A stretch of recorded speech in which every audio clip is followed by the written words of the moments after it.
पाहू स्कॉलरशिप परीक्षेतील गणित आहे बघा। नेहा व भक्ती यांच्या वयामध्ये 5 वर्षाचा फरक आहे। दोघींच्या वयांची बेरीज 33 वर्षे आहे। स्नेहा ही भक्तीपेक्षा लहान आहे, तर भक्तीचे वय किती?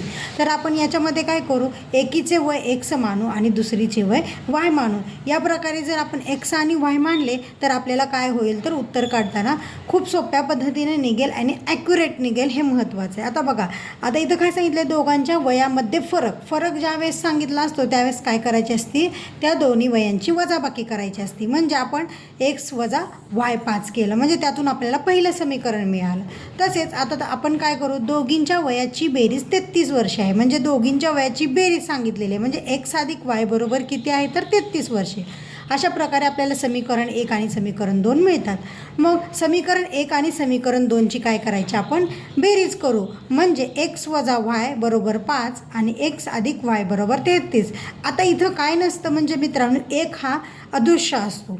मग आपण काय केलं, अधिक x आणि वजा x शून्य येतं, 1x अधिक 2x आणि 33 अधिक 5 म्हणजे 38, म्हणजे आपल्याला हे याच्यातून उत्तर मिळालं। म्हणजे शून्य आपण लिहित नाही, म्हणजे काय झालं, 2x बरोबर काय आलं, तर 38 आलं। याच्यावरून xची किंमत काढू आपण, x बरोबर 38/2, म्हणजे 2ने आपण 38ला भागल्यावर उत्तर येतं 19, म्हणजे xची किंमत किती आली, 19 आली। म्हणजे एकीचं वय त्यातलं किती आलं, तर आपल्याला 19 मिळालं।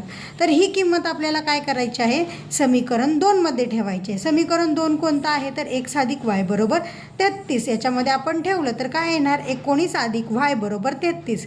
मग 19 33 इकडे, 19चे अधिक 19 बरोबरच्या इकडे जाताना काय होतं, तर वजाबाकी होती त्याची, म्हणून y बरोबर 33 वजा 19, म्हणजे उत्तर आलं y बरोबर 14। नेहा ही भक्तीपेक्षा लहान आहे, तर भक्तीचे वय किती?